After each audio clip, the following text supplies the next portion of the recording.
Hello කොහොමද ඔයාලට අද අපි බලමුද රසම රස පෝක් කරි එකක් හදන්නේ කොහොමද කියලා. ඉතින් ඔයාලට මේ පේන්නේ පෝක් කරි එක හදාගන්න ඕන කරන දේවල් ටික.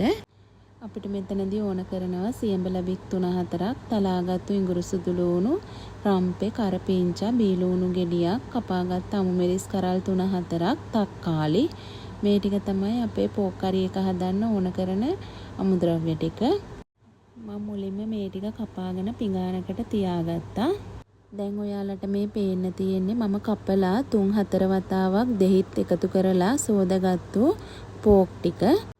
ඊළඟට අපිට කරන්න තියෙන්නේ මේ හොඳට සෝදාගත්තු මස් ටිකට ස්පයිසස් එකතු කරගන්න එක තමයි. මෙතනදී මම මුලින්ම කහ කුඩු ටිකක්, ගම්මිරිස් කුඩු ටිකක් එකතු කරගන්නවා.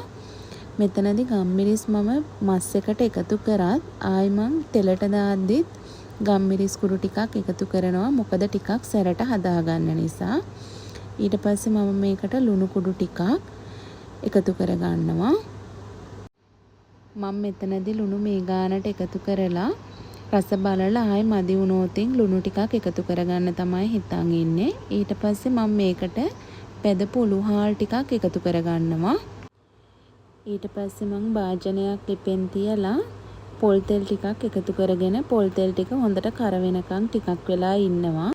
මෙතනදී අපිට මස් ටික තෙල් එකට එකතු කරගන්නේ නැතුවත් හදන්න පුළුවන්. ඒත් අද අපි බලමු මේ විදියට හදන්නේ කොහොමද කියලා. මේ විදියට තෙල් ටික හොඳට කර වුණාට පස්සේ අපි මේකට සුදු ලූණු ටික එකතු කරගන්නවා.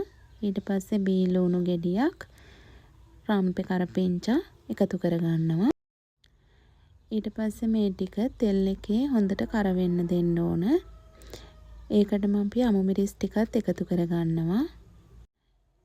මේ ටික තෙල් එකේ හොඳට කර වුණාට පස්සේ තමයි අපි අනිත් ස්පයිසස් ටික තෙල් එකට එකතු කරගන්න ඕන.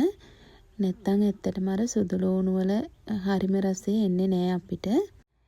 මේ ටික මේ විදියට හට්ටිය හොඳට කර වුණාට පස්සේ අපි හට්ටියේ අයිනට කරගෙන ඊට පස්සේ අපි තෙල් එකට එකතු කරගන්නවා මිරිස් කුඩු ටික. මිරිස් කුඩු ටික තෙල් එකේ මේ විදියට ටික වෙලාවක් කර වෙන්න දීලා ඊට පස්සේ තමයි අපි මේකට අමුදුරු කුඩු එකතු කරගන්නේ. අමු 3-5 කුඩු කියලාත් කියනවා. මම මේ දැන් අමු 3-5 කුඩු තමයි මේකට එකතු කරගන්නේ. හැඳි දෙකක් විතර මම මේ වෙලාවේදී එකතු කරගන්නවා. ඊට පස්සේ මම බෙදපු දුරු කුඩුත් එකතු කරගන්නවා මේකට හැඳි එකමාරක් විතර. මම දැන් මේ එකතු කරන්නේ මස් කරි. මස් කරි හැඳි දෙකක් විතර මම මෙතනදී එකතු කරගන්නවා. ඊට පස්සේ මම මේකට ගම්මිරිස් කුඩු ටිකකුත් එකතු කරගෙන ඊට පස්සේ මේ ටික හොඳට තෙල් එකේ කවලම් කරගන්නවා. මම මෙතනදී ටිකක් තෙල් එකේ මේ ටික කර වෙන්න දෙන්නේ මට ටිකක් මේක කළු පාටට හදා ගන්න ඕන නිසා.